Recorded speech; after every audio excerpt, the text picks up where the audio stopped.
kembali berkumpul di tempat ini, suatu anugerah yang luar biasa. Kita bertemu dalam keadaan sehat dan tidak kurang suatu apapun. Selamat shalom semuanya. Selamat shalom. Kita siapkan hati kita untuk memulai ibadah ini. Terima kasih Bapak, kami bersyukur atas kasih karunia-Mu sehingga kami boleh kembali berkumpul di tempat ini dengan tidak kekurangan suatu apapun Bapak. Inilah hari perhentian-Mu Bapak. Kami mau duduk diam mendengarkan segala kebenaran-Mu Bapak. Terima kasih Bapak atas jemaat yang hadir, telah pimpin mereka, pasukan mereka Bapak. Juga dalam jemaat yang sedang berjalan, ini mereka dibakar di tempat ini dengan tidak kekurangan suatu apapun. Dan jemaat yang masih dalam kondisi tidak memungkinkan untuk datang beribadah ke tempat ini Bapak. Kami percaya Bapak, yang sakit Kau sembuhkan, yang lemah telah Kau kuatkan, yang terluka Kau ganti dengan sukacita Bapak. Saat ini kami mau datang berhentian ini Bapak, Tuhan kami kembali segar Bapak.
Bapa. Amin.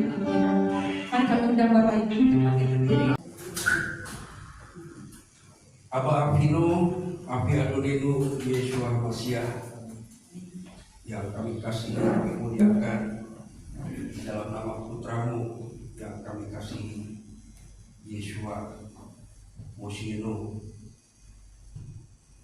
Di dalam namanya kami menerima segala berkat-berkat kehidupan untuk hidup yang sekarang ini maupun hidup yang akan datang. Berkat-berkat yang kau sediakan bagi setiap keluarga dan secara khusus untuk anak-anak dan cucu-cucu kami ya Tuhan, yang hadir di tempat ini maupun yang tidak bersama-sama kami di tempat ini ya Tuhan, yang ada jauh daripada kami. Kami mohon berkat untuk mereka. Kami melepaskan berkat di dalam nama Yeshua bagi mereka. Kami mengedalkan tangan untuk melepas berkat itu ya Tuhan, sebab apa yang kau berkati akan tetap diberkati selama-lamanya. Berkat untuk anak laki-laki kami, Yesinka Elohim ke Efraim Manase.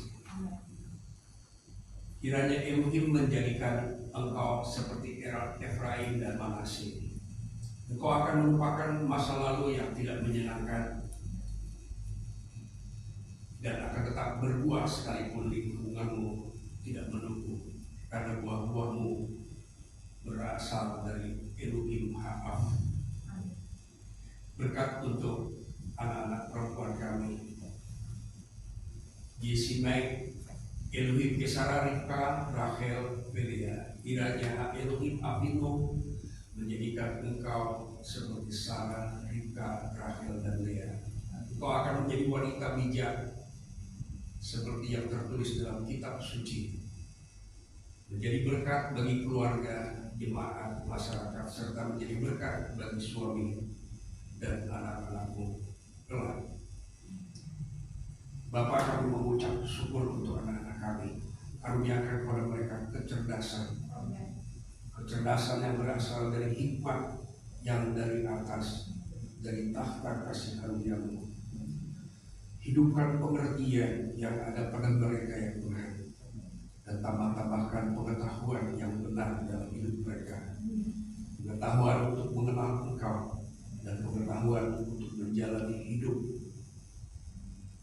sebagaimana yang diajarkan oleh guru-guru yang mereka telah terima ya Tuhan, dimanapun mereka berada. Kami mohon juga perlindungan di dalam pergaulan mereka ya Tuhan, masa kanak-kanak maupun remaja ya Tuhan. Kemanapun mereka melangkah, biarlah mereka ada dalam perlindungan darah Masiah Yeshua yang kami percayai, tempat perlindungan kami yang paling aman ya Tuhan. Bahaya-bahaya fisik maupun bahaya-bahaya spiritual ya Tuhan, dan banyak lagi kami berharap segala yang baik Engkau curahkan atas anak-anak laki-laki kami dan anak-anak perempuan kami, cucu-cucu kami juga ya Tuhan. Biarlah ya Tuhan masa pertumbuhan mereka adalah pertumbuhan di mana kasih karunia-Mu bekerja dalam hidup mereka.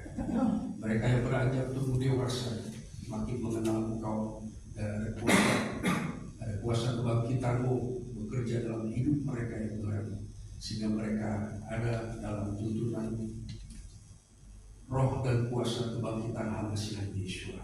Inilah kami mohon berkat-berkat atas kami semuanya, khususnya untuk anak-anak dan cucu-cucu kami. Di dalam nama Imam Besar Elyon, Yeshua HaMashiach Adonenu Adon HaShabbat. Amin. Amin. Samahin, Yitkades Meka, Taraboma Kuteka, Yaseres Meka, Iba Samahin, Ken Bares, Etlehem Hukenu, Telanu Hayo, Usladlanu, Al-Hatenu, Timo Sesukin, Gam Anakmu, Lakat Ilanu, Behar Tebinu, Lide Nosayon, Kitin Halkeanu Minhara, Kileha Amalaka, Behagir Pura, Behagir Beret, Leolani, Amin. Bapa kami yang di surga, dikuduskanlah nama-Mu, datanglah kerajaan-Mu, jadilah kehendak-Mu di bumi seperti di surga. Berikanlah kami pada hari ini makanan kami yang secukupnya, dan ampunilah kami seperti kami juga mengampuni orang yang bersalah kepada kami. Dan janganlah membawa kami ke dalam pencobaan, tetapi lepaskanlah kami daripada yang jahat. Karena Engkaulah yang mempunyai kerajaan dan kuasa dan kemuliaan sampai selama-lamanya. Amin. Kita akan mendengarkan doa. Kami minta yang ada berapa silakan. Mari kita naik ke gunung Adonai, ke rumah Tuhan Yakub, supaya Ia mengajar kita tentang jalan-jalannya, dan supaya kita berjalan menempuhnya. Sebab dari Sion akan keluar Torah dan firman Adonai dari Yerusalem. Kimi Sion Esen Torah, Kimi Sion Esen Torah, ucapan Adonai Yerusalem.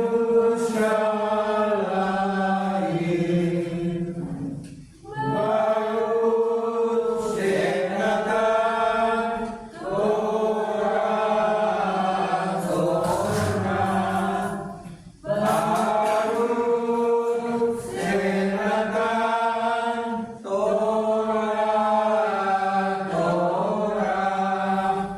Leamor Israel, hidup selalu. Dia yang memberkati leluhur kita Abraham, Ishak dan Yakub. Kiranya Dia memberkati Pak Sutikno yang telah datang untuk menghormati Tuhan dan Torah. Kiranya yang kudus diberkatilah Dia, memberkati dia dan keluarganya, dan mengirimkan berkat dan kemakmuran dalam segala pekerjaan.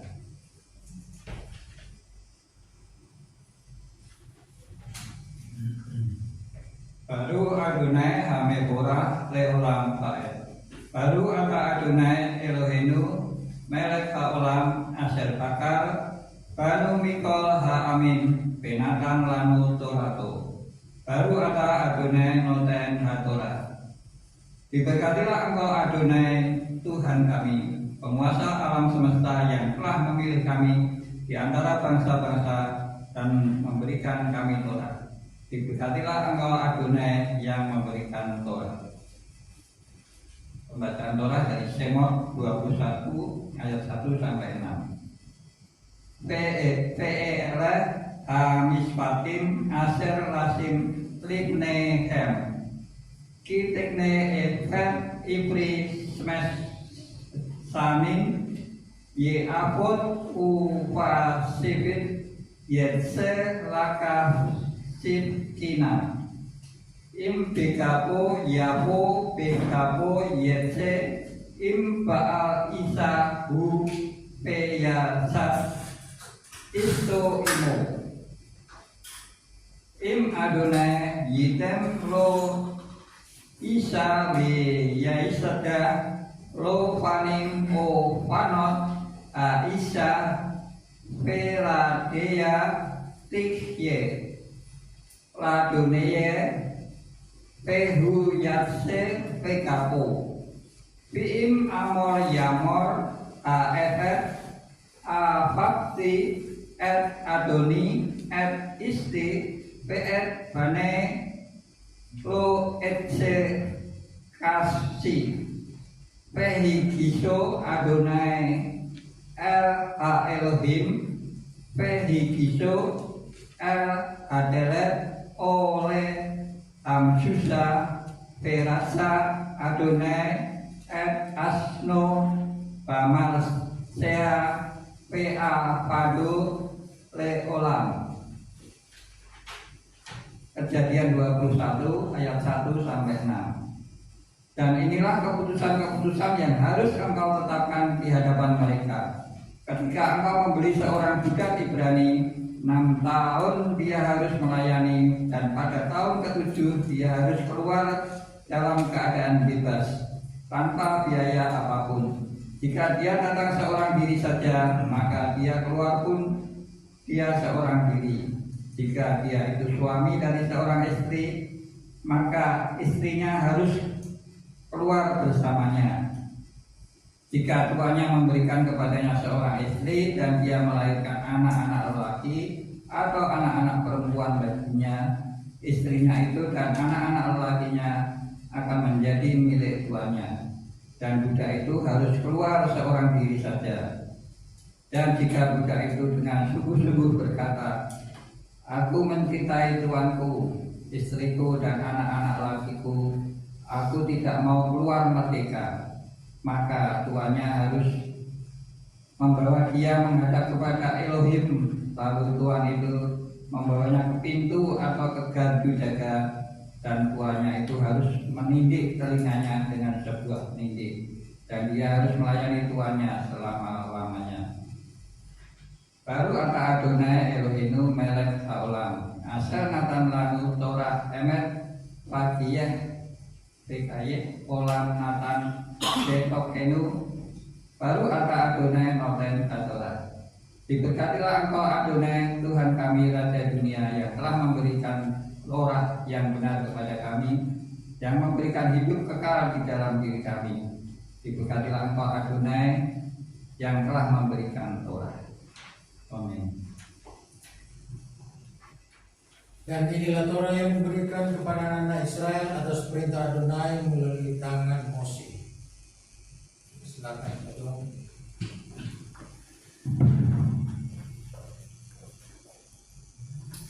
Shalom kabarin. Shalom. Yesus Yesua Pasia Elohim. Yesus Shalom kami. Meet Elohim Abinu. Kume Adu Yesua Betal. Para seni, para Hamis Patim, ya Hamis Patim itu ketetapan. Di dalam kitab Yeskiel itu ada janji kepada orang Yahudi. Jadi Yeskiel itu melayani orang Yahudi setelah orang Yahudi itu dibawa ke Babilonia. Jadi pelayanannya itu mengarah ke orang-orang Yahudi yang ada di Babilonia, bukan kepada orang Israel, ya, tapi kepada orang Yahudi. Karena orang Israel sudah hilang 200 tahun sebelumnya. Nah, 200 tahun setelah Israel hilang itu, maka orang Yahudi dibawa ke Babilonia. Nah, tentu saja ketika dibawa ke Babilonia mereka mengalami kebingungan tentang masa depan mereka, ya, tentang nasib mereka. Nah, sehingga Yeskiel ditugaskan untuk memberikan hiburan, ya, dalam bentuk memberikan pengharapan tentang masa depan. Jadi hari Elohim itu tidak hanya mengukur, tetapi juga memberikan harapan, ya. Jadi bukan hanya mengukur, tapi dia membebat juga. Jadi setelah Tuhan itu pukul, tapi Tuhan juga membeban. Hidup kita sering bisa kena pukulan, dan saat kita pukul rasanya nggak enak. Tapi Tuhan juga membeban kita, ya, untuk memulihkan kita tujuannya. Nah, itu dengan nubuatan-nubuatan. Nah, di Yeskiel itu ada janji kepada orang Yahudi, ya. Saya sebut kepada orang Yahudi karena memang orang Israel sudah hilang. Hilangnya itu pertama ditawan, lalu ditransmigrasi ke berbagai negara oleh pemerintah Asyur, sehingga kemudian dinyatakan sebagai Israel yang hilang. Diperkirakan itu 10 entitas atau 10 suku, ya. Nah, di selatan itu masih tersisa. Itu pertama itu orang Yehuda, ya, orang Benyamin, ada Simeon, dan ada imam-imam. Nah, imam-imam tidak pernah hilang, ya, tidak termasuk Israel yang hilang. Kenapa? Karena pada waktu Israel Utara itu mendirikan peribadahan baru, imam-imam itu dipecat semua. Sehingga imam-imam itu semua lari ke selatan dan bergabung dengan keluarga Daud. Jadi ketika Israel itu semua ditawan, di sana tidak ada imam-imam. Sehingga untuk memperingatkan mereka, diutuslah Nabi Elisa. Elisa bukan imam, ya. Tapi dia menjalankan keimaman. Elisa hanya disebut Hatisbi. Hatisbi itu orang yang di seberang Yordan. Jadi tidak termasuk dalam tanah Israel. Sebenarnya itu tanah Israel juga, tapi artinya tanah Israel yang seberang Yordan. Ya. Nah, jadi orang Tisbe ini diutus sebagai nabi. Nah, nabi ini menjalankan keimaman karena nabi ini melakukan pelayanan mesbah, ya, di Gunung Karmel, ya. Nah, dalam janji kepada orang Yahudi itu bahwa Elohim itu akan memberikan Roh Kudus. Rohku akan berdiam di dalam batinmu. Salah satu tujuannya adalah supaya Israel bisa kembali, ya, menjalankan mispatim. Itu salah satunya. Menjalankan mispatim, menjalankan ketetapan.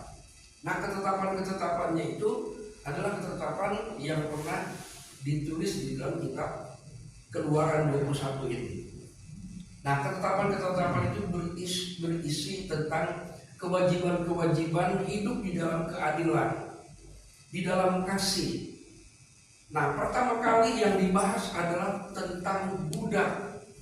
Di sini menunjukkan bahwa Elohim itu, Torahnya itu adalah melindungi dan membela para budak, supaya orang Israel memperlakukan budak dengan baik, dengan bijak, ya, disertai dengan belas kasihan. Nah, itu diuraikan itu tadi, ya, yang kita baca tentang budak Ibrani. Lalu membicarakan juga tentang anak-anak dari para budak itu, istri-istri mereka, orang asing, bahkan sampai hewan-hewan itu harus diperlakukan dengan adil. Itu diceritakan dulu, ya.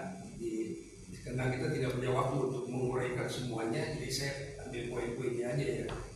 Karena untuk detailnya kita bisa perhatikan secara perlahan-lahan, baca, ya, secara berurutan.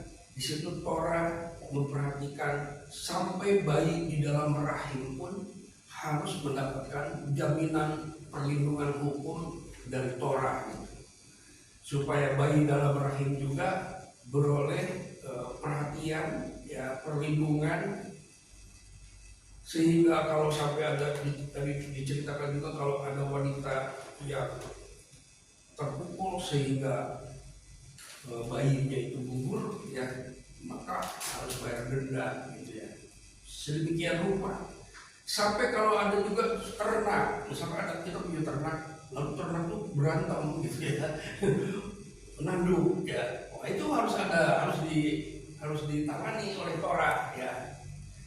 Dan kalau si sapi itu sering melakukan itu, maka yang bertanggung jawab yang punya sapi. Nah, sampai begitu, ya. Torah itu mengatur untuk hidup dalam keadilan, tujuannya untuk hidup dalam kasih, ya, belas kasihan, saling melindungi. Nah, jadi Torah itu mengajarkan masyarakat Israel seperti itu, ya. Nah, di sisi lain ada juga mengenai pelayanan kepada Tuhan. Kalau tadi kan pelayanan kepada sesama, mengasihi sesama, mengasihi kepada Tuhan. Nah, ada satu ayat yang menarik, ya, yang ada kaitan dengan hadis bab ini di saya kutip dari kitab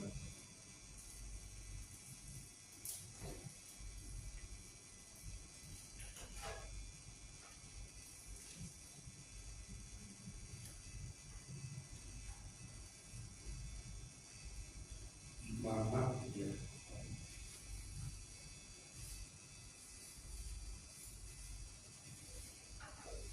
Oh, saya salah screenshot.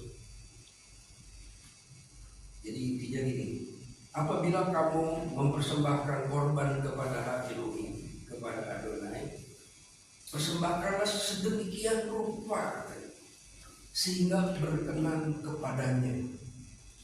Paulus juga pernah bercerita, persembahkan tubuhmu sebagai persembahan yang hidup, yang kudus dan berkenan kepadanya. Nah, di dalam ibadah kita ada ekspresi yang harus dijaga sehingga apa yang kita ekspresikan kepada Tuhan itu berkenan kepadanya. Misalkan pujian, ya. Sidur itu adalah pengganti dari kurban. Karena bait suci sudah dihancurkan, maka orang Yahudi bingung nih, bagaimana kita menyembah dia? Akhirnya dengan sidur sebagai pengganti dari kurban-kurban yang tidak bisa dilakukan lagi.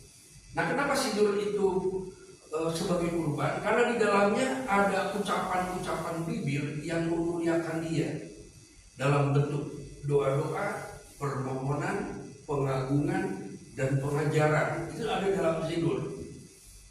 Saya pelajari isi sidur itu apa aja gitu. Ya lama banget ya saya pelajari itu. Apa aja yang ada dalam sidur itu. Di situ ada pengagungan. Jadi ada ucapan bibir. Nah, di dalam kitab Ibrani yang dikatakan ucapan bibir yang memuliakan namanya. Itu suatu persembahan yang lebih baik daripada sapi jantan. Dalam Mazmur bilang begitu. Lebih baik daripada lembu jantan. Nah, kita harus belajar juga dari yang kecil-kecil dalam melakukan mispatim ini. Dalam mispatim itu semacam penerapan Torah. Bagaimana Torah itu diterapkan kepada para budak, kepada anak-anak, kepada keluarga, kepada orang lain, kepada hewan, bahkan kepada tanah. Mispatim itu ada mispatim untuk tanah, memperlakukan tanah. Tanah di mana orang Israel itu bercocok tanah, ladang itu. Itu harus diperlakukan dengan baik. Ya, harus ada mispatim. Jadi ada penerapan Torah mispatim itu. Nah, di dalam hidup dalam perjanjian baru bersama dengan Yeshua, mispatim itu diterapkan dalam tuntunan Roh Kudus. Ya, itu bedanya. Kalau dulu enggak, dituntun oleh kehuna, oleh pelayanan keimaman. Jadi sistem keimaman itu menuntun masyarakat, menuntun orang-orang Israel. Jadi ada sistem yang menuntun. Tapi dalam kehidupan di dalam perjanjian baru, ya, Yeshua menuntun kita oleh Roh Bapaknya. Karena Yeshua bilang, aku akan meminta kepada Bapa supaya Bapa mengaruniakan Roh Kudus. Dan Roh Kudus akan menuntun.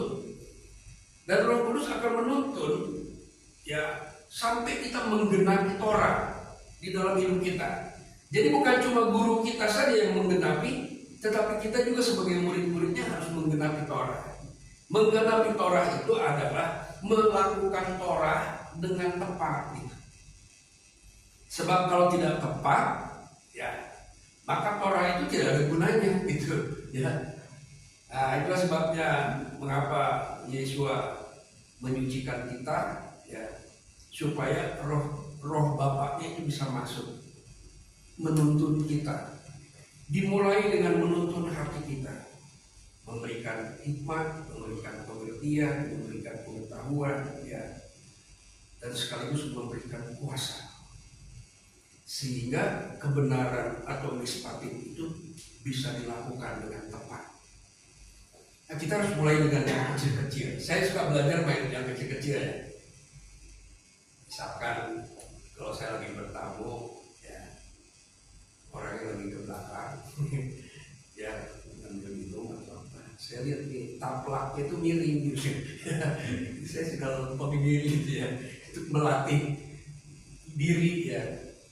Terus saya lihat foto, biasanya di foto suka ada yang miring. Kenapa ada foto yang suka miring? Tahu nggak? Kan nggak ada angin, nggak ada apa, tapi foto itu miring. Rupanya perputaran bumi itu mempengaruhi itu bingkai itu sehingga dia bisa sedikit-sedikit bergerak lama-lama miring. Nah, itu suka saya lompokin gitu. Dan di Gedung Putih di Amerika itu ada orang yang khusus bekerja ngelempeng-lempengin itu. Ya, itu ada petugas ya. Salah satu tugasnya itu adalah meluruskan itu gambar-gambar yang miring di Gedung Putih. Ya. Jadi yang kecil-kecil, misalkan ya, saya suka iseng ya orang itu melatih kritis terhadap hal-hal yang kecil. Misalkan kalau kita lagi tidur, saya suka perhatikan itu narasinya, nggak salah ngomong. Saya lihat itu ada yang keliru, sering saya temukan. Ya. Contoh misalnya di Matofu.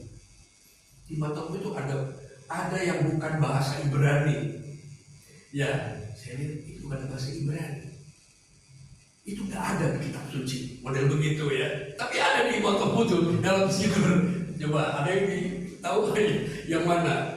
Kata yang mana yang nggak sesuai dengan kitab suci? Ada. Ya, tadi lihat itu ya, kita belajar dari yang kecil dulu ya. Karena mispatim ini mencermati sesuatu ya yang kelihatannya kecil tapi berarti, punya nilai walaupun kecil. Ini hanya contoh aja ya, bukan mau mengkritik ya. Matoku. Ohaleka ya. Ohaleka. Ya. Ohaleka. O-nya dipisahkan. Itu bukan bahasa Ibrani. Tidak ada itu bahasa begitu. Ohaleka ya. Ohaleka. O-nya kan terpisah ya. O-nya bisa ya. Maka si yang mengucapkan itu berpikir seolah-olah bahasa kita O gitu. Oh Tuhan gitu ya. Oh, padahal haleka itu tidak ada dalam bahasa Ibrani. Haleka juga tidak ada dalam bahasa Ibrani. Jadi bagaimana harusnya? O-nya harus digabung. Baru itu bahasa Ibrani. Nggak ada bahasa Ibrani haleka, nggak ada. Ada lagi yang di bawah tadi ya. Miskin. Yang terakhir. Nah, yang terakhir itu. Skenoteka Israel. Tidak ada bahasa Ibrani skenoteka. Nah, jadi miskenoteka, ya kan? Jadi mi-nya hilang. Nah, yang kecil-kecil ini kelihatannya sih wajarlah kecil gitu kan. Yesus mengajarkan kita benarlah dengan perkara-perkara yang kecil. Ya. Setialah dengan perkara-perkara yang kecil. Jadi kelihatannya sederhana, tapi itu bisa menimbulkan sebuah kebiasaan, bahkan bisa menimbulkan persepsi yang keliru. Nah, kalau nanti ada orang, karena kita ini para talmidim di sini adalah orang-orang yang belajar bahasa Ibrani, yang kita harus buktikan ya. Jangan sampai ada O-nya dipisahkan, karena haleka itu artinya ohel. Ohel itu tenda, ya. Tendamu, tendamu. Jadi O-nya jangan dipisahkan. Kalau dipisahkan itu bukan bahasa Ibrani ya. Karena lagu kali Pak. Ya? Karena lagu kali. Nggak bisa, ya, nggak bisa. Karena narasinya harus tepat. Karena kita lagi mengucapkan bahasa Ibrani, itu harus disambung gitu. Ohaleka, artinya ohel kamu, ohel kalian, ya. Ohel tenda-tenda, ohel ya. Ohale itu tenda-tenda. Kap itu kamu, ya. Tenda-tenda kamu. Jadi kalau dipisahkan, ya, haleka itu nggak ada dalam bahasa Ibrani. Nah, kadang-kadang ini juga karena ada firman mengajarkan begitu ya. Apabila kamu mempersembahkan korban, ya. Coba kita lihat ayat dulu ya. Karena sidur ini adalah poin-poin di dalamnya ada takhanun. Takhanun itu permohonan. Ada tefilah atau tefilot, itu doa-doa. Doa-doa dan permohonan itu beda, ya, beda.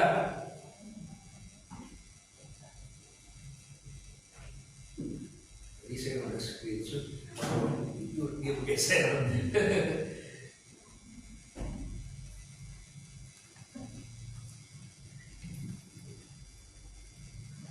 Jadi bisa dicari kata berkenan. Imamat 19 ayat 5, apabila kamu mempersembahkan korban keselamatan kepada Tuhan, ya, kepada Adonai, kamu harus mempersembahkannya sedemikian rupa hingga Tuhan berkenan akan kamu. Nah, di dalam parasa ini dihubungkan dengan Matius 26. Kita langsung ke perjanjian lama, perjanjian baru ya. Karena kita ini begini ya. Dulu saya sangat bangga sekali dengan kembali ke akar Ibrani. Wah, kayaknya lebih benar nih dari gereja, gitu kan. Pikiran saya, wah, saya lebih benar dari pendeta-pendeta. Gitu. Ada pikiran begitu dulu. Wah, saya sudah menemukan yang benar. Lalu Tuhan tegur saya, tahu nggak? Yudas itu orang Ibrani dan pintar bahasa Ibrani. Itu tidak jaminan, ya, tidak jaminan. Kita kembali ke akar Ibrani dan pintar bahasa Ibrani itu tidak jaminan juga. Karena yang membunuh Yeshua itu sebuah komplotan yang pintar bahasa Ibrani. Ya, dia ngerti Torah, tapi hasilnya aimless, tidak sampai kepada tujuan. Tujuan peribadahan mereka berdasarkan Torah itu tidak sampai menggenapi. Dan Yesus pernah menyebutkan, kamu belajar Torah katanya, tapi tidak ada seorang pun di antara kalian yang menggenapi Torah. Itu ada ayat itu di dalam Injil Yohanes. Tidak ada seorang pun dari kalian yang menggenapi Torah. Itulah sebabnya Yesus berkata, aku datang bukan untuk membatalkan tapi menggenapinya. Artinya melakukan dengan tepat sampai kepada tujuan. Jangan seperti orang main bola sibuk ya, udah bagus seragamnya ya kan, belakangnya ada tulisan Messi. Ya udah Messi banget gitu. Mesias, lalu sibuk ya, latihan, berlari-lari di lapangan itu, tapi tidak menghasilkan gol. Nah, Paulus pernah menegur itu kepada yang melalui Timotius, jangan sampai Torah itu tidak mencapai goalnya. Kita bisa belajar kitab suci, kita belajar dari bahasa yang relevan, ya bahasa Ibrani, kita belajar sejarah, semuanya itu.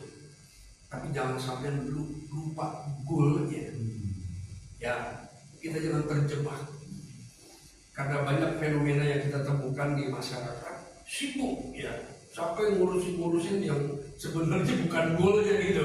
Lalu berdebat ya di media sosial, tapi mereka tidak sampai kepada goalnya, hanya dipakai untuk bertengkar aja ya di dalam media sosial, dan itu asik sekali. Sampai akhirnya sampai melapor ke polisi, ya ujung-ujungnya di penjara. Ya, ada yang sampai begitu. Ujung-ujungnya dia lari. Ya menghindar sampai ada yang ke Amerika, itu kepalanya pernah mau dibayar 1 miliar itu gara-gara berdebat itu pernah ada hamba Tuhan. Ada 2 hamba Tuhan yang dikejar ya, ribut soal nama. Yang satu itu dibunuh dan ditaruh di depan pintu, dipasang sini, jangan sampai ada lagi yang seperti ini katanya. Lalu yang satu dikejar sampai ke Amerika, untung kemudian meninggal ya. Itu mau dieksekusi itu gara-gara perdebatan, gara-gara nama, padahal itu bukan tujuannya, bukan tujuan utama gitu ya. Dan banyak lagi lah masalah-masalah. Nah sekarang tujuan utama di dalam kehidupan orang Yahudi yang belajar Torah dan hidup di dalam Yeshua, dan orang itu sangat dekat dengan Yeshua, bahkan satu rahim ya, satu rahim dengan Yeshua. Jadi waktu Yeshua dikandung, Yusuf dan Maria itu tidak bersetubuh ya. Sampai Yeshua lahir tidak bersetubuh dia. Nah setelah Yeshua lahir, maka Yusuf dan Maria itu bersetubuh dan punya anak-anak. Nah, salah satunya orang ini ya, yang hidup dengan Yesua namanya Yakub. Yakub ini kemudian digelari sebagai Hasadik ya. Gelar Hasadik itu sama dengan Yesua, sama dengan Bapa di surga. Bapa di surga juga Hasadik ya. Yesua ketika berdoa, ya Abi Hasadik. Yesua juga disebut sebagai perantara imam besar yang digelari Hasadik. Dan ada satu rasul ya yang mendapatkan gelar Hasadik, namanya Yakub. Nah, kita lihat penggenapan Torah yang dia lakukan dan yang dia ajarkan itu dalam Yakobus pasal 1. Tadi saya sudah share ya di WA ya, untuk mempersiapkan aja. Karena saya beberapa minggu ini difokuskan ke sini ya. Dan saya mulai bertanya, kenapa Tuhan memfokuskan saya ke arah sini? Ada beberapa fenomena ya, di mana kegiatan-kegiatan pelayanan menghabiskan miliaran, puluhan miliar, dan menggunakan tempat-tempat yang mahal, dan membangun gereja-gereja yang mewah ya, mengadakan KKR, sampai akhirnya sekarang dikontrol oleh sebuah lembaga ya di pemerintahan ini ya. Saya nggak tahu itu lembaga pemerintahan, tapi ada dan mempunyai otoritas yang cukup kuat. Itu namanya Lemhanas ya. Itu mengawasi KKR. Karena sering ada KKR, itu ada labanya. Itu dipakai bancakan sama panitia, dipakai bancakan gitu. Akhirnya KKR itu tidak mencapai tujuan. Uang yang terkumpul tidak sampai kepada tujuan yang Tuhan mau. Nah, tujuan itu ditulis oleh Yakobus di pasal 1 ayat 27. Di sini bilang begini ya. Ibadah yang murni, ini ibadah yang murni ya, bercacat. Murni itu dalam bahasa Ibrani tahorah ya. Dan tak bercacat itu temimah ya, tamimah. Jadi ibadah avodat Elohim yang tahorah dan tamimah adalah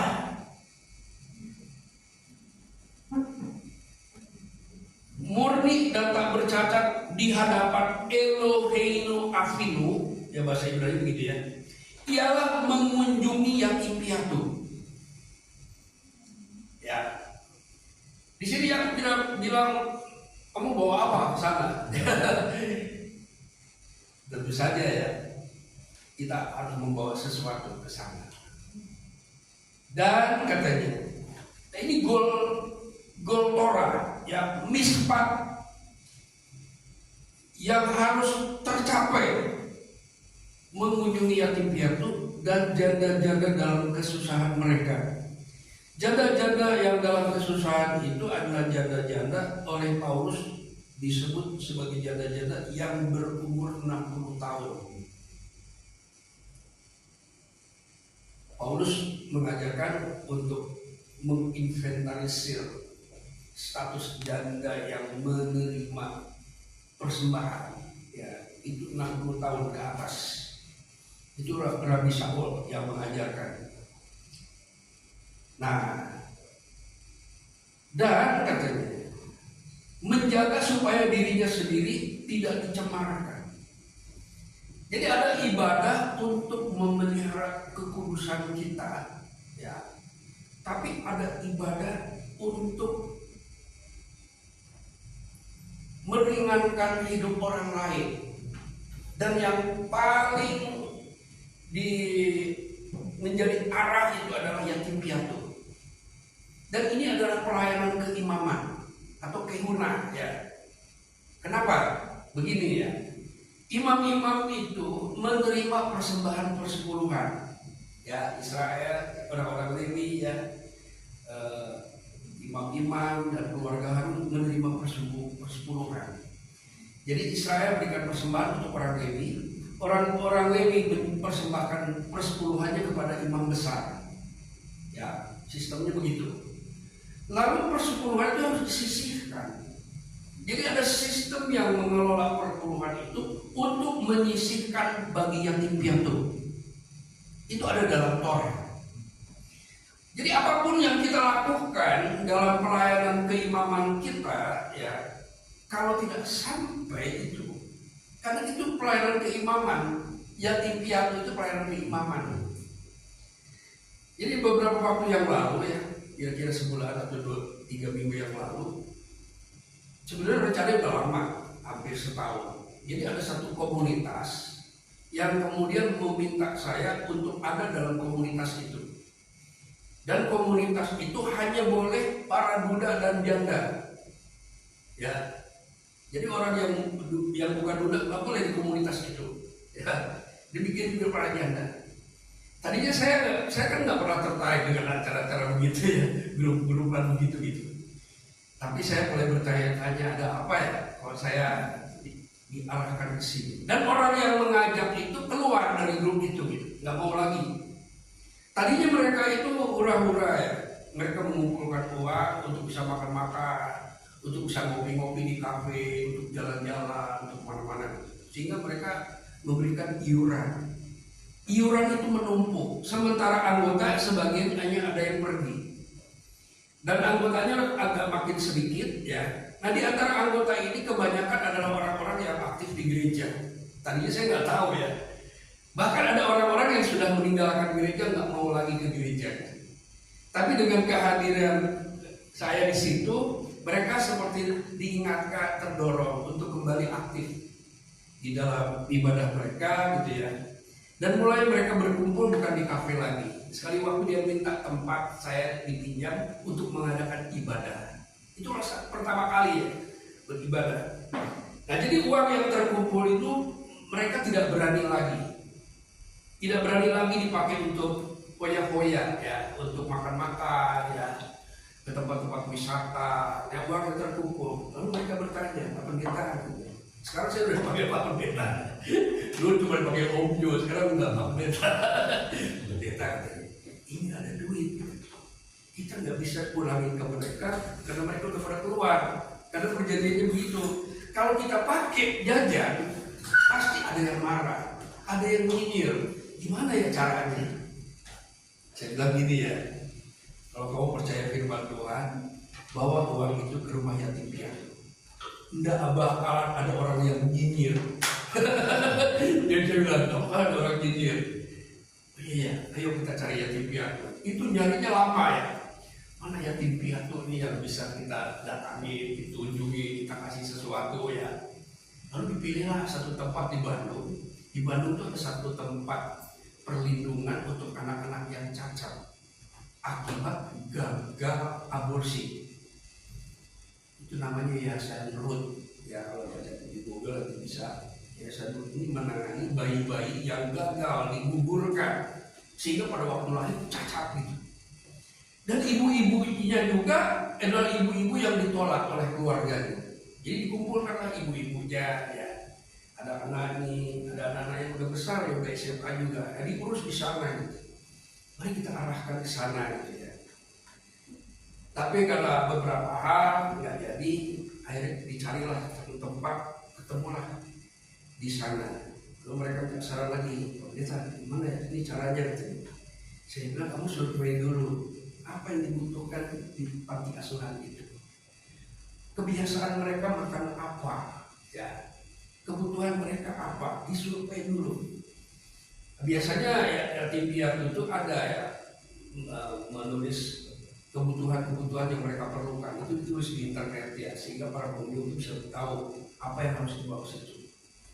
Akhirnya diputuskanlah beberapa hal untuk dibawa. Yang pertama, kami bawa sembako, ya, beberapa karung, ya.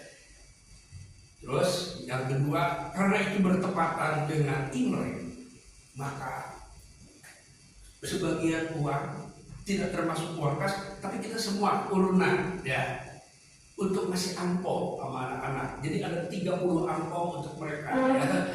Hanya sekedar hiburan lah, ya, memberkati, berkaitan karena itu pas hari Imlek. Tapi sebenarnya, ya, tanpa saya duga itu ulang tahun saya. Ributlah, berita. kan ulang tahun katanya. Oh, kita rayain. Oh enggak, saya bilang, saya nggak biasa merayakan ulang tahun. Ya, jadi gini aja, saya akan beli kue ulang tahun dan saya akan bawa ke panti asuhan itu, ya. Dan saya akan panggil orang-orang yang lahir pada bulan yang sama dengan saya. Panggil. Nah, mereka dipestain di situ ya.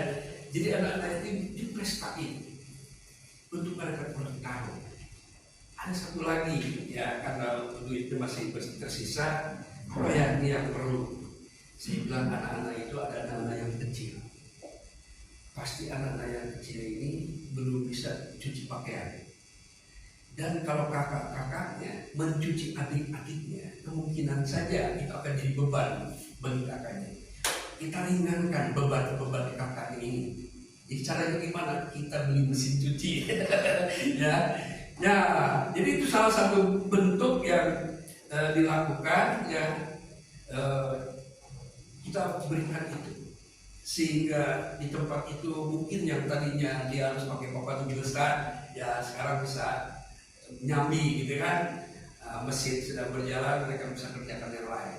Jadi memberikan kemudahan ya dalam hidup mereka di dalam panti itu. Tapi ada yang satu yang belum bisa saya pikirkan. Ternyata panti itu dipinjami tempat, bukan rumah sendiri, dipinjami tempat sehingga mereka membutuhkan tempat baru karena tempat itu mau dijual sama pemiliknya. Mereka lagi kebingungan. Di situ saya mulai berpikir, iya ya, anak yatim itu butuh tempat tinggal, butuh kehidupan sehari-hari, makanan pokok, butuh keringanan ya bagi mereka. Mereka tetap ya hanya untuk hal-hal khusus saja, mesin cuci. Mereka harus belajar pakai tangan juga karena dilatih, dididik untuk masa depan mereka, ya, untuk mandiri, gitu. Tentang sekolah mereka, SPP mereka, banyak sekali. Kalau saya lihat di Torah, ini tugas para imam. Ya, saya sering menerima persembahan yang banyak. Saya menikmati sehingga hidup saya lebih nikmat dari kehidupan saya yang lama. Nah, Tuhan sedang mengarahkan kamu mencapai tujuan itu tidak, goal itu. Yakobus ini orang Yahudi, tinggal di selatan, hari-harinya dia adalah pendoa syafaat, sampai dengkulnya itu disebut dengkul onta. Itu ada ya, terkenal di Israel itu. Yakobus Hasadik ini dengkulnya dengkul onta. Ternyata karena sering dipakai untuk berlutut berdoa, memohon yang menaikkan doa-doa untuk seluruh umat yang percaya pada Yeshua. Dan itu pelayanan yang sangat strategis, sehingga orang-orang Yahudi bernafsu untuk membunuhnya dan dibunuh dengan cara dilemparkan di bait suci. Saya nggak tahu ya bagaimana cara melempar, pokoknya dia mati, dijorokin gitu ya. Kata orang di sini bilang mati dijorokin. Tragis. Iblis tahu ajaran-ajaran praktis dari Yakobus ini sangat berpotensi besar untuk membangun kerajaan, untuk mencapai tujuan. Yang kedua, ada orang yang punya pelayanan keimaman, memperhatikan orang-orang yang dalam kesusahan. Itu namanya Stefanus. Stefanus tidak termasuk rasul yang lainnya. Dia hanya dikenal di antara 7 orang yang dipilih untuk mengelola diakonia, untuk memberikan MBG, MBG makan bergizi gratis. Itu udah ada di zaman Rasul ya. Jadi jangan kaget dengan program pemerintah sekarang. Itu ada program MBG itu. Saking berkembangnya orang-orang itu mendapatkan pelayanan MBG itu, sehingga terjadi konflik antara orang-orang Yahudi dan orang-orang Yunani. Mereka punya iman yang sama, mereka satu komunitas, tapi tidak mendapatkan perhatian yang memadai. Sampai akhirnya Petrus marah, ya, karena semua protesnya ke Petrus. Padahal Petrus tidak dipanggil untuk urusan itu. Akhirnya Petrus bilang, pilih dengan meminta keputusan dari Tuhan siapa yang layak untuk mengelola itu. Itu sama pentingnya dengan pelayanan kerasulan, pelayanan MBG itu ya. Nah, jadi waktu ada konflik, orang-orang Yunani yang percaya ya merasa diabaikan, merasa tidak mendapatkan perhatian yang setara dengan orang-orang Yahudi, sehingga terjadi protes. Maka Petrus menyuruh supaya membentuk satu tim, dan di antara timnya itu ada satu yang bernama Nikolas yang kemudian berkhianat, ya punya tujuan yang lain, tidak sesuai dengan Torah, tidak sesuai dengan tujuan Yesua, sehingga Nikolas mempunyai pelayanan sendiri. Dan itu ditegur dalam kitab Wahyu. Aku membenci ajaran Nikolas. Pernah dengar itu ya? Nah, Nikolas. Nah, kemudian katanya, saya juga nggak tahu, ini cerita orang aja. Katanya Nikolas itu kemudian dikembangkan menjadi Santa Claus. Nah, Santa Claus ini ya seperti itu. Ya, katanya ada hubungannya dengan Nikolas. Jadi Nikolas ini adalah orang Yunani, lalu masuk agama Yahudi, lalu percaya kepada Yesua, dan dia dipilih untuk mengerjakan pelayanan itu, dan kemudian menyimpang. Kenapa sampai disinggung di kitab Wahyu? Itu menunjukkan bahwa pelayanan seperti itu sesuatu yang sangat strategis ya. Pelayanan yang benar-benar untuk bisa mencapai goal dari Torah. Nah, Yakobus ini orang Yahudi, dia tinggal di Yerusalem, dia benar-benar paham Torah, dan dia juga lahir dari rahim yang sama dengan Yesua, dan dia memiliki iman yang sama dengan Yesua. Goalnya bukan hanya sibuk pelayanan, bukan sibuk mengumpulkan dana, ya. Karena kadang-kadang ada ya orang-orang yang mengumpulkan dana secara tersembunyi, punya maksud supaya dia tenar. Dia manfaatkan keuangan jemaat itu untuk reputasi dia, mendapatkan penghargaan, oh hebat pelayanannya. Lalu dia bikin hal-hal yang dengan menampilkan kemewahan teknologi, ya, bahkan sampai kepada unsur-unsur yang melibatkan endorsement, ya, di endorse, ya, si pendeta di endorse ya. Minta pakai jam ini, katanya ini mahal.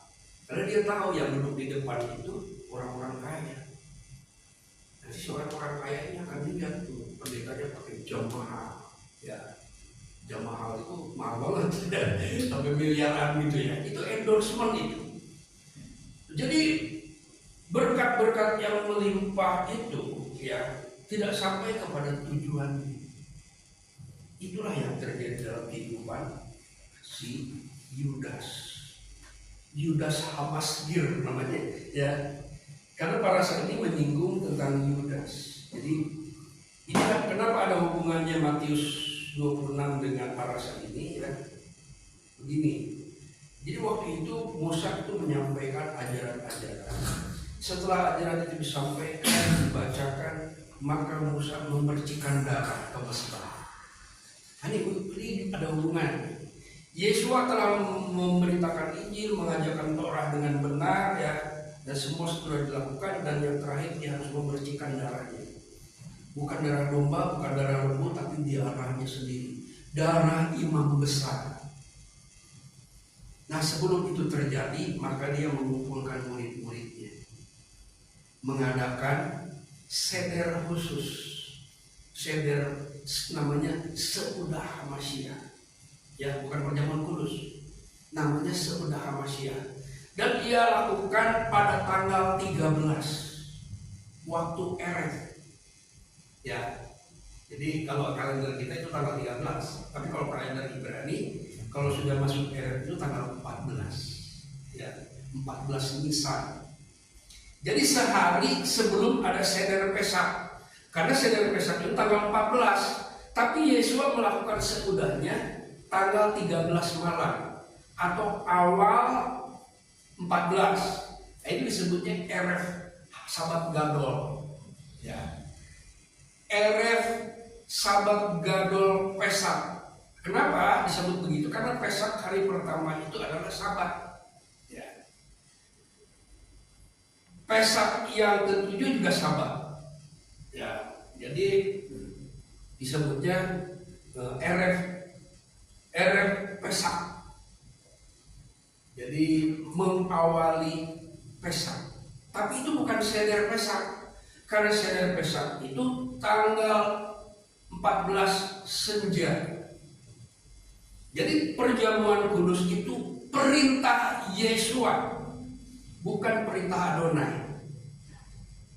Karena banyak sekarang yang mengajarkan Mesiani melarang perjamuan kudus.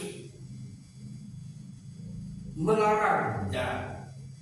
Kalau saya tidak berani, karena itu perintah imam besar. Terserah tafsir orang seperti apa ya. Tapi saya lebih meyakini, karena imam besar itu berkata, perbuatlah ini untuk mengingat akan aku. Itu perintah Mesias, bukan perintah Adonai. Nah, dalam pemahaman kita, ya, kita ini menerima misfot Adonai dan misfot Hamashiach. Misfot Yesua. Yesua pernah bilang begini, kalau kamu mengasihi aku, kamu akan melakukan perintah-perintahku, akan melakukan misfotai. Dan kemudian sudah itu menjadi ketetapan. Salah satu mispatim. Kenapa ada orang-orang yang ke akar Ibrani kemudian menganggap, ada yang bilang begini, oh perjamuan kudus itu penyembahan kepada dewa anggur.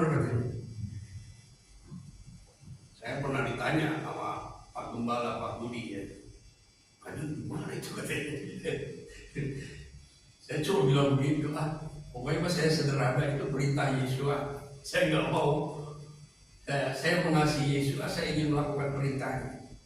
Makan roti dan anggur itu adalah perintah Mesias Yesus.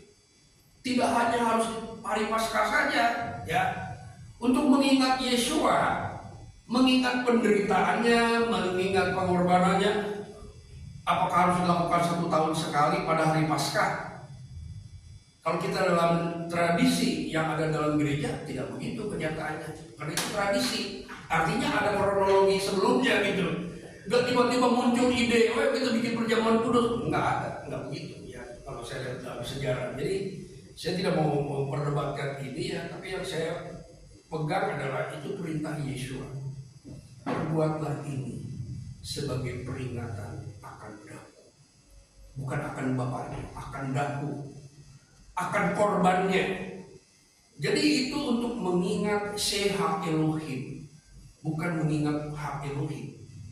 Jadi untuk memperingati. Dan kedua, Paulus juga mengajar. Dia seorang rabi. Ya kita harus ingat tuh. Di dalam kitab Korintus dia mengajarkan.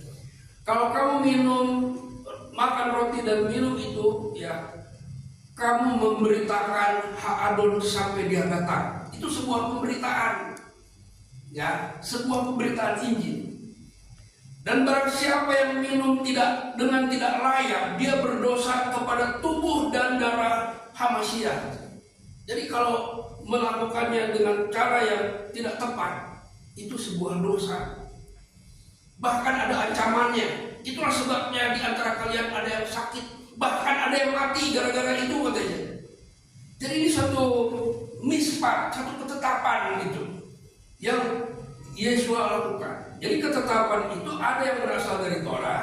Nah, ini para saya kita baca itu mispatim dari Ha'adon Hashem. Itu di pasal berapa kita kata begitu ya? Di 23. Kata Ha'adon YHWH, ya Adon Hashem, itu di ayat berapa? Jadi Hashem atau YHWH ini pernah disebut oleh Musa sebagai Ha'adon. Ya, bukan cuma Adonai, Ha'adon. Ini ada di ayat, di situ dikatakan 3 kali setahun kamu harus menghadap Ha'adon Hashem. Itu ayat berapa itu tadi? Ada yang ingat? Tapi di pasal 23. Ya. Oh ini pasal ayat 17. Ya. Di kalimat yang terakhir Ya, di situ ada kata begini ya. Salos pa amin basana yir kol sekureka itu anak laki-laki ya. Apnei haadon Hashem. Jadi di parasa ini ada penyebutan bahwa Hashem itu disebut Haadon ya. Di dalam perjanjian baru Yesua juga disebut Haadon. Haadon Yesua Hamashiach. Jadi istilah itu digunakan. Jadi kita memanggil imam besar Haadon dan memanggil Bapa di surga juga Haadon. Tetapi di dalam doa-doa selalu diucapkan Adonai. Ya, ini tergantung konteksnya ya. Kalau untuk begitu, ketika Pak Suparno mungkin paham tentang grammarnya. Kenapa harus Adon gitu ya? Karena saya belum ke arah grammar ya. Jadi Torah menetapkan tentang ketetapan udah jam berapa ya? Itu panjang. Masih ada waktu. Nah, sekarang kita lihat di dalam Matius 26 ya. Oh, tadi ada yang koreksi lagi itu, tadi ada satu tulisan ki bahasa Melayu, seharusnya ke bahasa Melayu ya. Dan dalam bahasa Ibrani itu disatukan juga ya. Ke itu seperti enggak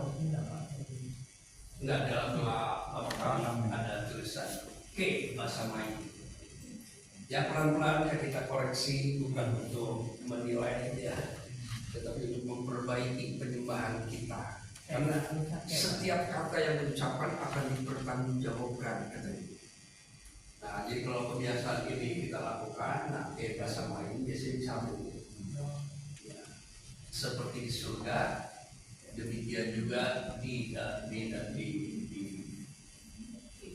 bumi ya. Bahasa Melayu. Karena kalau ki itu artinya lain lagi, lain lagi ya. Nanti mungkin banyak lagi ya yang mungkin perlu diperbaiki ya. Bukan untuk menilai ya, tapi ya. Memang Yudas ini punya ambisi tertentu, dia lakukan. Padahal sudah diperingatkan. Itulah yang kemudian dia dipanggil, dia dipilih, ya. Tapi kemudian binasa. Karena tidak sampai goalnya. Si Yudas ini tidak sampai guru. Dia menjadi murid Yesua, dia dilengkapi dengan kuasa, ya. Bahkan dia diberi kewenangan untuk mengontrol keuangan. Yang memberikan persembahan kepada Yesus itu banyak sekali. Dan Yesus tidak mau berurusan dengan uang itu, maka itu diambil alih oleh Yudas. Kita nggak tahu bagaimana sehingga dipegang sebagai bendahara oleh Yudas itu, kita tidak tahu prosesnya ya. Tapi yang jelas Yudas itu tidak pernah mengubah masa lalu. Dia tetap dalam pendiriannya sebagai orang yang cari cuan gitu. Nah, kalau pelayanan nggak arah ke situ, ya. Wah, ini memang nggak mudah ya. Nggak mudah. Saya pernah alami, saya membentuk kepribadian ya sejak awal itu bagaimana, dan gangguan itu banyak banget. Pernah ada orang yang menawarkan pelayanan. Buat pelayanan yuk, dia orang kaya, penjudi. Kalau dia punya rumah judi, ya di sebuah tempat money changer authorized ya. Lalu dia bilang, kayaknya ini bukan pelayanan, lebih cuan daripada judi, lebih aman gitu kan. Ya ajak saya, kacau. Udah deh saya modalin. Terus tugas saya apa bu? Ibu-ibu, Pak Jun mah tugasnya cuma satu, nyari pengkhotbah yang top. Wah, ini mah nyari cuan di ladang Tuhan ya.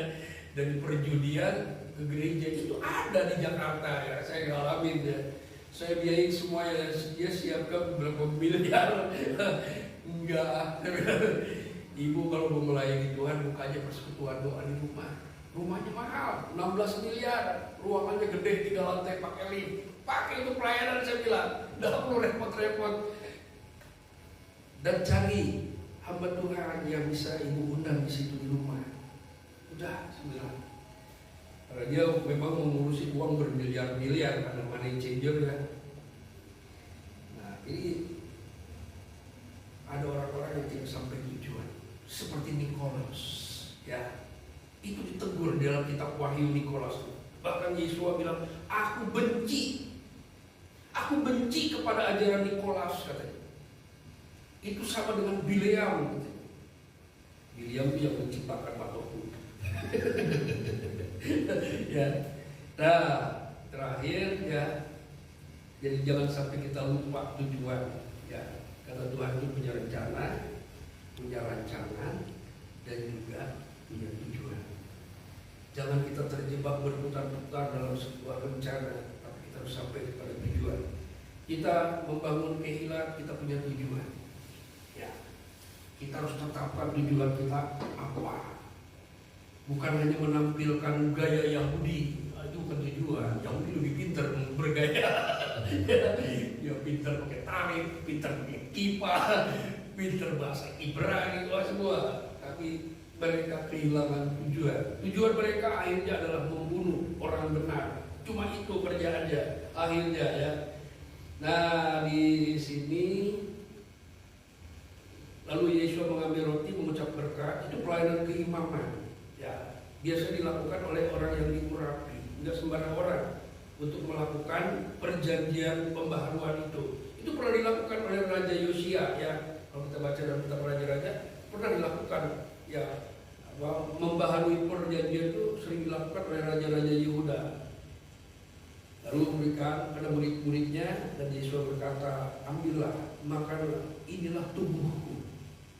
Di dalam seder Pesak tidak ada tubuh Mesias, tidak ada tulang domba, ada rujak, ya itu semuanya adalah untuk pengajaran. Nah, goalnya adalah ini, ya goal dari semua pengajaran inilah ambillah, makanlah, inilah tubuhku. Lalu mengambil cawan, mengucap syukur, lalu memberikannya kepada mereka, berkata, minumlah kamu semua dari cawan ini. Ada 12 untuk mewakili 12 suku. Sebagian ada di Yerusalem, sebagian lagi ada di sana. Nggak tahu di mana, hilang gitu ya. Nah, untuk mewakili semuanya 12 orang itu diajak untuk mengadakan celebration. Celebration perjanjian baru namanya. Ya. Bukan seder Pesak. Itu celebration perjanjian baru. Kita sebagai orang Indonesia jangan kehilangan ini. Karena ini goal dari semua pengajaran. Dan ini bagian dari puncak mispatim ya, yang kemudian menjadi ketetapan yang diteruskan dalam tradisi orang-orang beriman. Inilah darahku. Yesus menyetarakan darahnya, atau sebaliknya anggur yang di dalam cawan itu disetarakan secara simbolik dengan darahnya.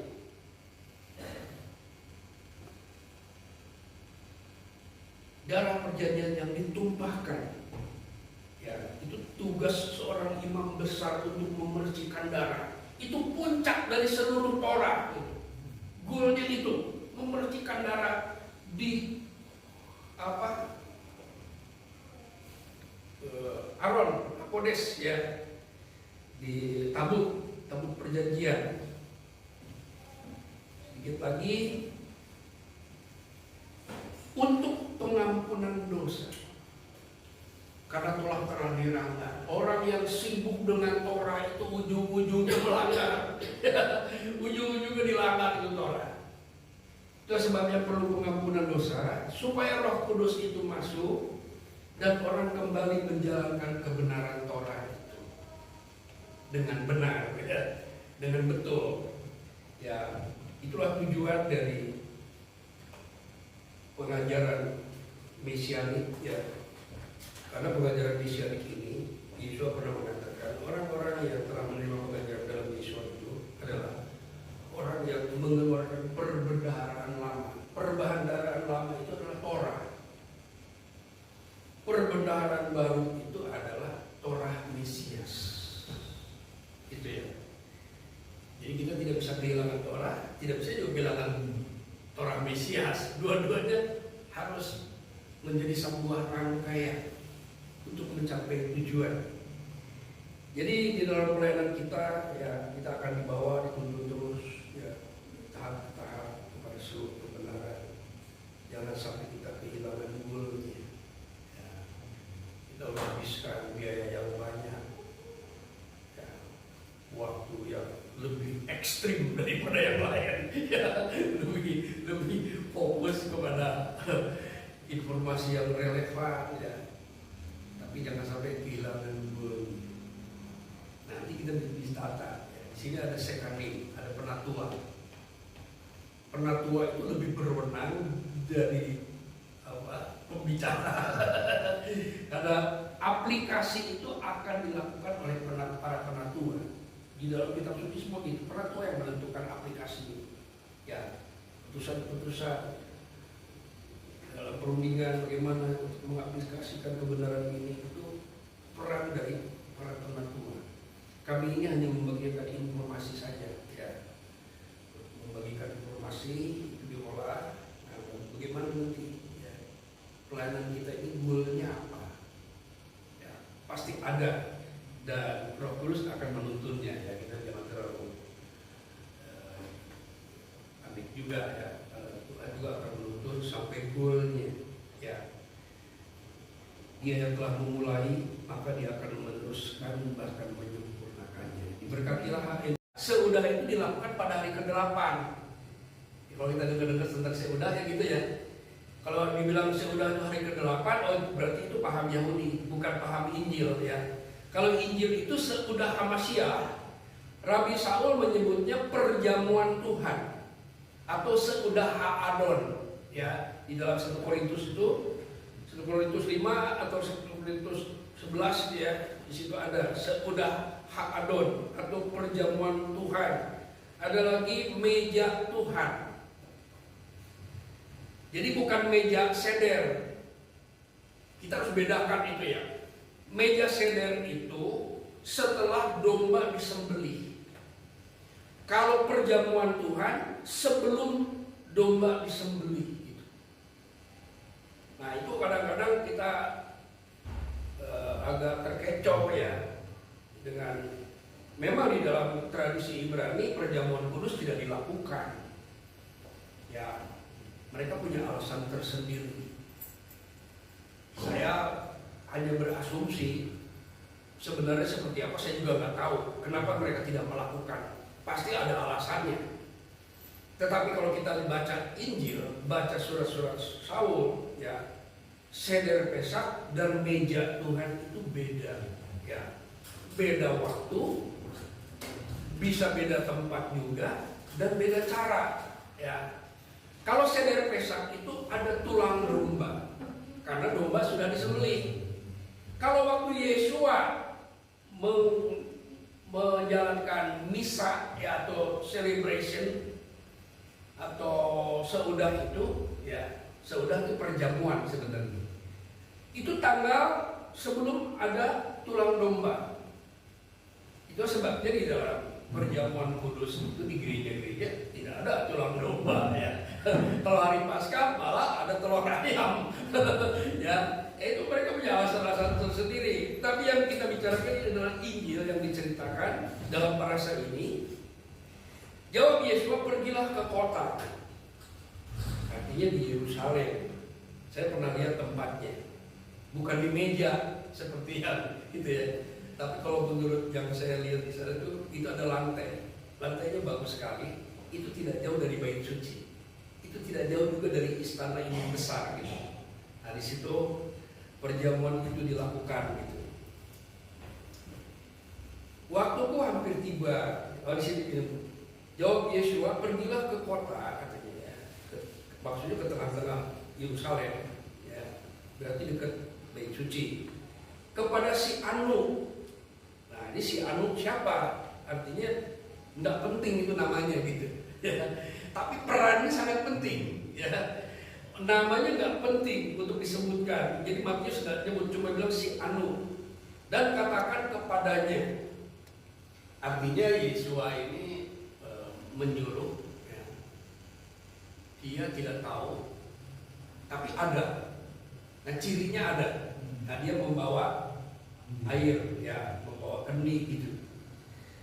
Lalu pesan ini harus disampaikan kepada orang itu, waktuku ya, jadi sini bilang ya, pesan Rabinu ya, kalau dalam bahasa Ibrani, pesan Rabinu, waktuku hampir tiba. Waktu apa? Waktu pemercikan darah sehat Elohim ya. Jadi ada waktu pemercikan. Jadi yang penting itu bukan korbannya, yang pentingnya itu adalah pertumpahan darahnya. Karena di kitab Ibrani katakan, tanpa pertumpahan darah tidak ada pengampunan. Tidak dikatakan tanpa ada domba dan sapi nggak ada pengampunan, bukan begitu ya. Tapi intinya itu adalah penumpahan darah, karena darah itu akan dipercikan. Itulah yang mentahirkan, bukan dombanya. Itu hanya wadah saja tentang apa itu ya, nefes ya. Nefes itu ada di dalam darah dibilang. Jadi intinya di situ, bukan wadahnya. Domba dan lembu itu hanya wadah saja. Tetapi darah itulah inti dari tujuan atau goal dari seluruh Torah yang dilakukan itu, goalnya penumpahan darah yang dilakukan oleh imam besar. Itu goalnya. Jadi ritual-ritual yang lain itu hanya sebuah proses saja. Tapi inti pembenaran, inti pengampunan, inti pengudusan itu dalam percikan darah itu. Itu goalnya itu ya. Nah jadi Torah ini pernah diajarkan juga seperti ini katanya, seperti apa, panah ya, seperti busur dan panah. Busur ini harus diarahkan dengan tepat dan itu harus ditarik ya supaya presisi ya, dan harus akurat. Itulah yang disebut menggenapi. Nah, itu darah lah yang akurasinya itu ada dalam darah, presisinya sampai darah itu dipercikan. Nah, Yesua mengajak murid-muridnya untuk masuk dalam goal itu sebagai penebusan, sebagai pengampunan dan keselamatan yang kekal ya. Waktuku hampir tiba, waktu pemercikan itu, goalnya hampir tiba. Di dalam rumahmu ya. Waktuku hampir tiba, waktu pemercikan itu, goalnya hampir tiba. Di dalam rumahmu lah aku akan merayakan lahok hak hapesak ya. Aku akan merayakan. Jadi Yesua mengadakan perayaan Paskah dalam bentuk seudah, bukan seder Pesak.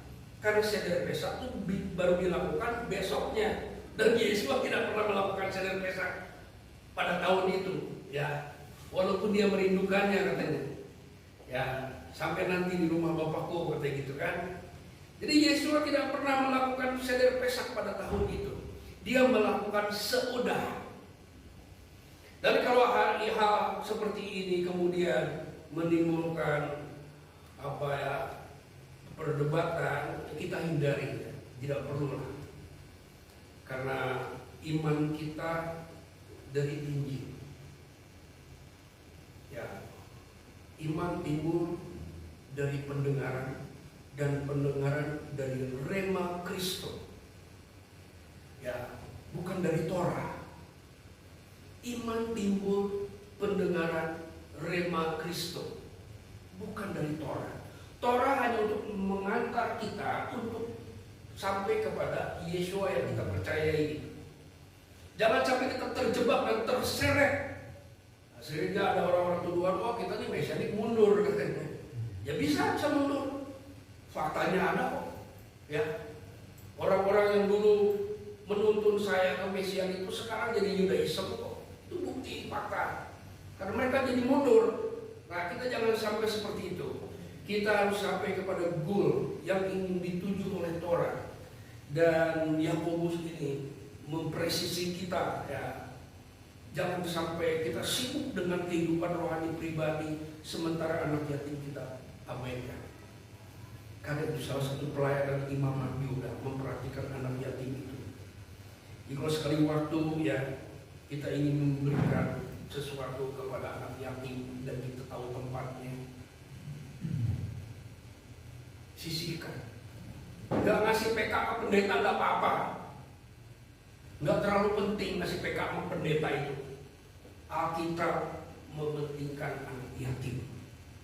Jangan sampai makin lama anak yatim itu. Dan ini ada pengaruh kalau anak yatim itu diabaikan. Akhirnya pengurusnya cari cara-cara yang tidak baik. Ada itu. Ya. Karena kurang perhatian dari kehilangan, sehingga ada yang menyalahgunakan tugas mereka yang tadinya untuk ngurus anak yatim jadi ngurus dirinya sendiri. Itu ada ya. Bahkan ada orang yang mengumpulkan sampai 170 miliar di Indonesia. Dan saya tahu orang 170 miliar hanya untuk orang-orang narapidana. Jadi kenapa nggak untuk anak yatim? Nggak ada kok di Alkitab nyumbang ke narapidana, tidak ada. Hanya dibilang mengingat, ya bolehlah kita nyumbangnya. Oh, narapidana sampai 170 miliar. Dan yang 120 miliar masih ada di kedutaan, nyangkut, ditahan sampai sekarang. Yang 50 miliar dibawa oleh pendetanya. Sampai sekarang hilang bersama uangnya. Jadi berkat itu banyak gitu.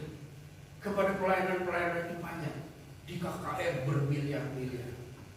20 tahun yang lalu untuk sewa bis aja 18 juta. Ya. Ya 18 juta kalau tidak salah. Dan kebetulan saya untuk keamanan sekian ratus juta. Besar sekali uang yang bisa dikumpulkan oleh orang-orang beriman. Tapi yang menjadi pertanyaan, sampai nggak goal dari semua kegiatan itu? Dan goalnya sampai nggak ke anak yatim yang pernah kedengaran? Malah rebutan laba, ya KKR tidak mencapai goal. Ya mungkin ada yang mencapai ya, tapi yang saya pernah lihat tidak mencapai. Sehingga akhirnya diambil alih oleh sebuah lembaga. Mereka bilang kalau kalian mau ada KKR, kami audit dan labanya diberikan kepada kami dan uangnya akan dipakai untuk menyekolahkan anak-anak orang-orang percaya. Itu ada lembaga itu ya. Dan saya tahu siapa pemimpinnya itu ya, dan pernah diseminarkan di Horizon ya. Mungkin Pak Budi tahu ya itu, karena salah satu penyelenggaranya waktu itu. Dan setelah itu tidak pernah kedengaran lagi KKR-nya karena nggak ada cuannya. Ya. Ya, karena cuannya juga tidak sampai kepada tujuan pelayanan keimaman. Nah, jadi kembali jangan sampai kita kehilangan goalnya. Kita belajar Torah, kita belajar bahasa Ibrani, kita harus sadari ya, itu bukan tujuan kita, bukan tujuan utama kita, bukan formosnya gitu ya. Nah, jadi di sini lalu murid-murid melakukan tugaskan setelah hari malam Yesus duduk bersama-sama dengan ke-12 murid itu. Ketika mereka sedang makan, dia berkata, aku berkata kepadamu, sesungguhnya seorang di antara kamu akan menyerahkan aku. Dengan cara yang negatif ya, akan membuat Yesus menderita, dan dengan itu terpecahlah darahnya. Dan orang yang melakukan itu nasibnya paling sial. Namanya Yudas ya. Dianggap sebagai pengkhianat, walaupun hasilnya memercikan darah kan.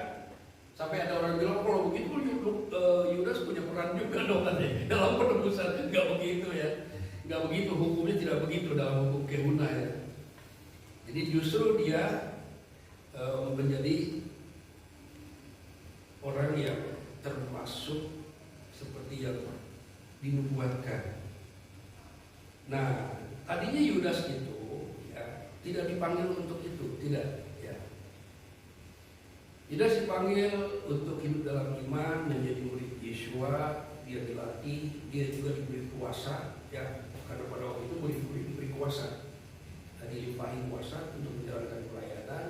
Sampai hari terakhir Yeshua bilang, siapa yang membaptis tangannya bersama-sama dengan aku, itulah dia dia. Seharusnya Yudas tidak boleh melakukan itu, tapi dia lakukan. Padahal Yesus sudah peringatkan. Ya. Di ayat yang kedua, dia yang bersama-sama dengan aku membaptis